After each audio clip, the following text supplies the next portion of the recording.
welcome to my channel. Well, for those of you that are unaware, I used to pick locks and stuff also. So just as a refresher to some people that want to learn lock picking, I'm just doing some like basic stuff here. One of these is this is like a deadbolt cylinder lock that you would get, and you put the key in and it turns.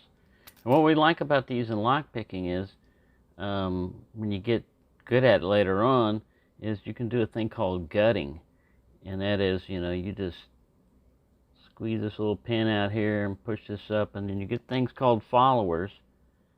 So they go in there and follow the core on out, so that the pins stay up there and don't fall down in the spring. So what I would recommend is don't try gutting, at first until you've done it a few times, because a lot of things can go wrong, and then you don't have this lock anymore to play with.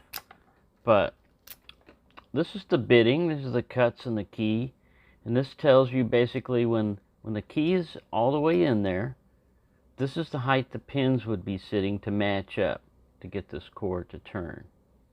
And this one's not a bad lock in that it's got 5 pins.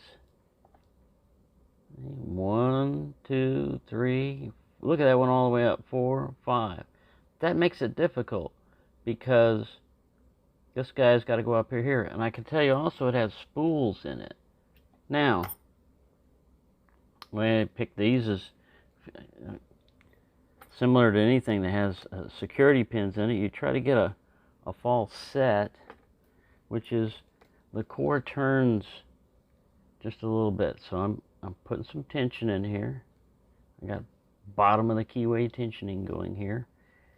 And let me turn the camera light on. There we go. This might help a little bit. Alright, so this one can be zipped open. What I mean by zipping is I put a pick in here and I just zip it back, And what I'm doing, I'll try that a couple of times and then I reset it, let it go. I'm trying to get it either into a false set or get the whole thing to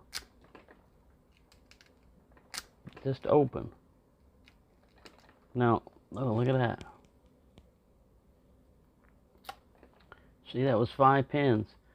5 security pins. This guy's a Finestra. Right? So let's try that again. Just go in here. The tension is just, just a little bit. I'm not getting white knuckle or anything on this or anything in here, but enough to feel it. I'm going in. You can feel, I'm just taking, you can take any pick really, a hook or anything like that, just as long as you are clearing it in there. You'll find which one works best for you.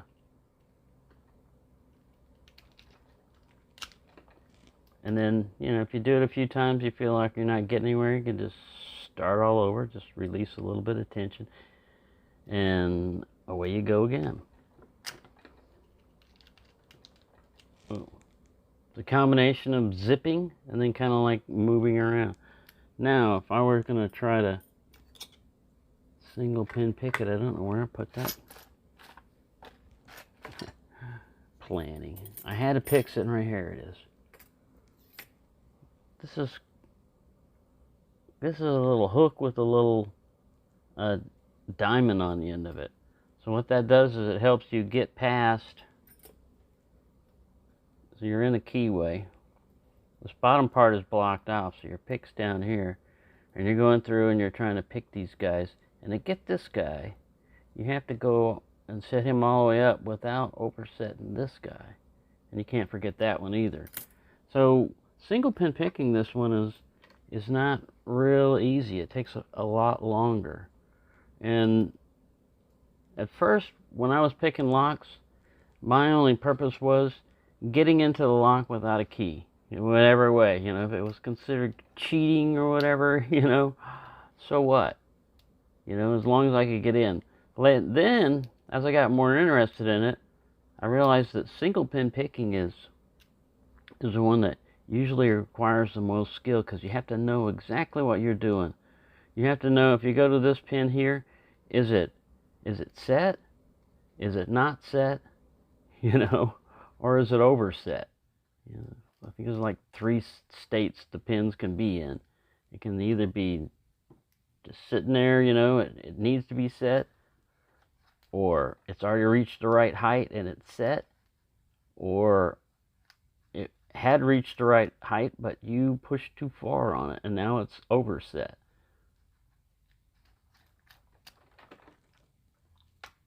So anyways, let's try it with the snake, little snake rake. Now you could use, you know, one of those triple peaks or whatever, but it's, again, it's the same thing. It's the same principle. You're just going in there and just kind of like raking these pins, you know, just, you're getting back to the back pin that you can get. You can even turn the thing upside down if you don't feel like it's working that well. And you're just zipping along, hoping to get what I call a fall set. Is the cord will turn slightly, and that means you really are just hung up on the spool, and then you can go in. Oops, got it. Also, one of the things you want to watch out when you're picking, you don't have a key in there. So if I were to keep turning that plug to what we call a 180, where it's the bottom is on the top, all those pins in the top will fall down in the bottom of the keyway. It's a big mess. It can be fixed, but it's a pain in the butt to fix. So just remember, when you pick a lock, at most go like 90 degrees when you turn that cord. Don't keep going, because if you keep going, you're going to regret it. And don't worry, even though I told you this, you're going to do it anyway. Listen, everybody does it. Sooner or later, you're going to make that mistake and you're going to do it. But it's a pain. Maybe you can go in and single pin pick it if you want. So this is another lock that I'm going to include with you with your locks coming in, Dale. This will be a fun one to play around with.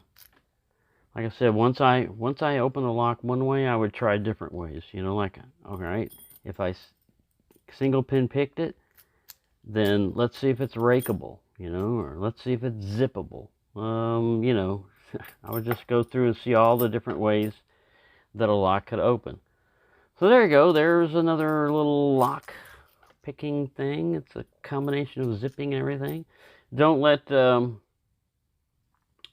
know, the looks of the keys or the number of pins, you know, scare you or anything.